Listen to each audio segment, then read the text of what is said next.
friends, welcome back to Freedom and a Budget and another episode of Dumping Debt Fridays, or DDF as I call them when I'm making my notes. I have some really great questions for you this week. If I don't get to all of them, they will be in next week's video as well. I'm sorry for the lighting. It's kind of poor lighting. It was perfect earlier.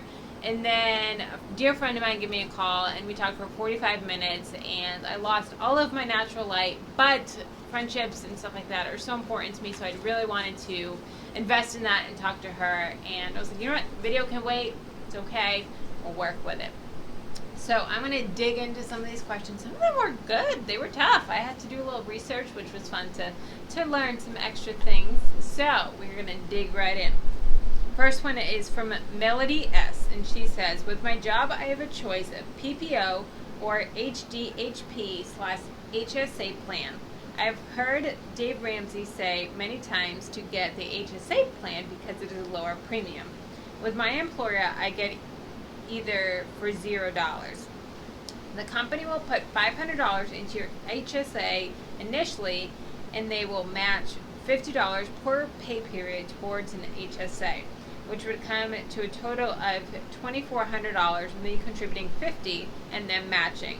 In this scenario, I would contribute $1,200 to the HSA plan yearly if I should meet the deductible of $3,350. Then after that, the HDHP doesn't pay 100%. The prices I would pay for services is similar to the PPO plan. I do not go to the doctor much, therefore out-of-pocket costs for copays are $100 or so, and my prescription costs are $300 a year. If I get the HDHP plan, then I will pay for the negotiated price for these items, which I hope wouldn't exceed $2,400. In my mind, I'm thinking that paying $400 for a year for my medical costs is better than paying $1,200 for HSA. I'm worried I'm missing something. What do you think? Okay, so a couple different things about HSA plans. That's health savings account, and that is a pre-tax account that you can have it deducted from your paycheck before taxes, which is great tax benefit. With plans like that, you typically have a really high deductible, like between like $5,000 to $7,000 for your deductible. But then once you hit the deductible, they pay 100% after that, which is great. She said with her instance, they don't pay 100% afterwards. I don't know what the percentage is. It's probably still pretty high, but she said it wasn't 100%. So HSA plans are really good if you are not very sick at all, or you are chronically ill, or have a condition or something like that where you're having high medical costs. So those are some things to keep in mind. And Dave also recommends that you don't invest into the HSA plan until you're out of baby step 3. And that is some things that people skip. Kind of like they like to skip the 401k step and just go right into it and say, you know what, Dave doesn't know what he's talking about. I'm just going to do my own thing and invest in this, when really we should be listening to Dave. He's done the research. He knows what he's talking about with this. Now, I don't get HSA plans in my work. We have FSA. I'm trying to remember what FSA stands for. Flexible spending account. That's what it is. Flexible spending accounts. And with that, you can invest money pre-tax. They actually give you a debit card that you can use for all of your health services, anything like that. You can do it on certain items at like Walgreens, CVS, and places.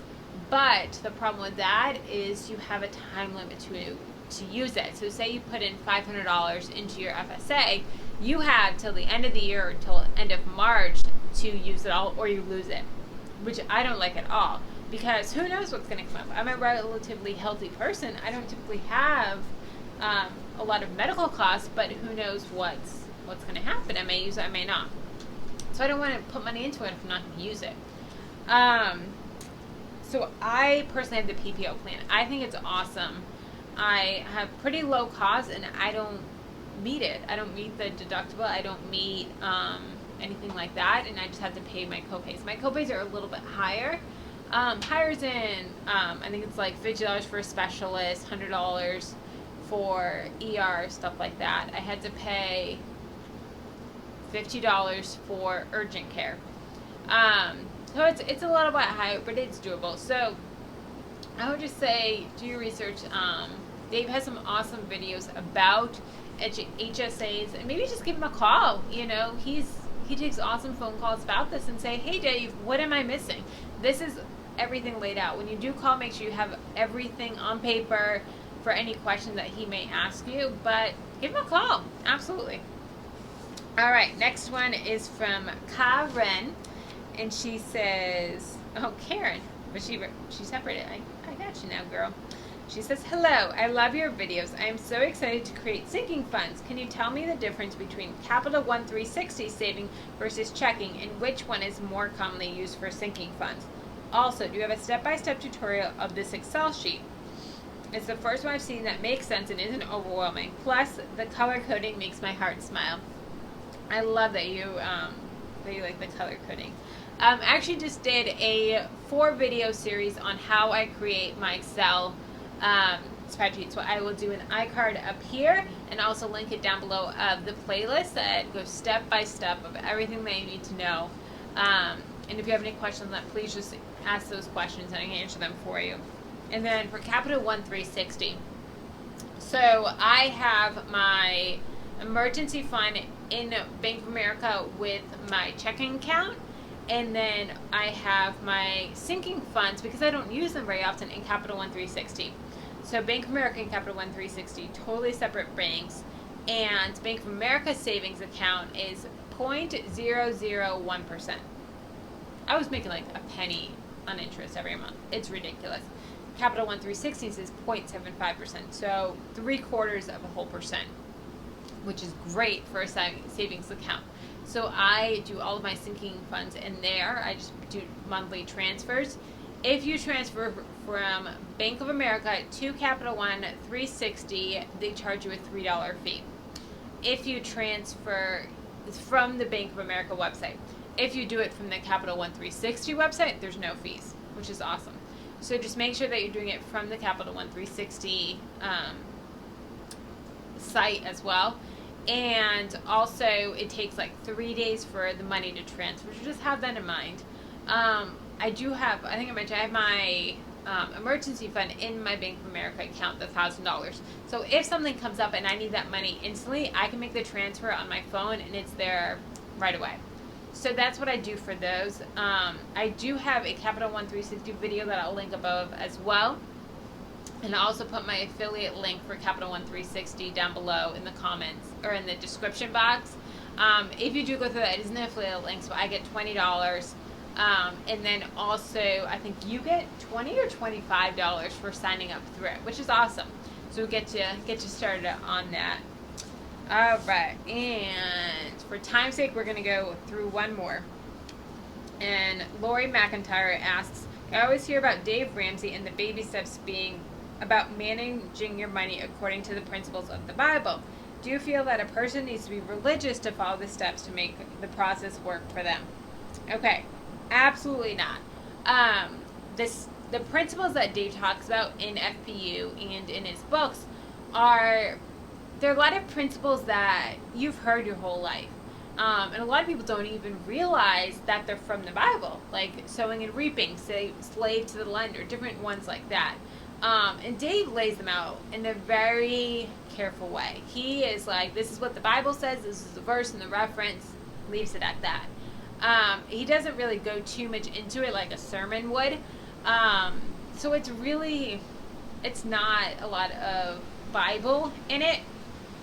And also, if you look at Smart Dollar, which is a thing for companies, which my company, we're actually in the process of researching doing it, they have to have no Bible in it at all because it's for Fortune 500 companies and big companies.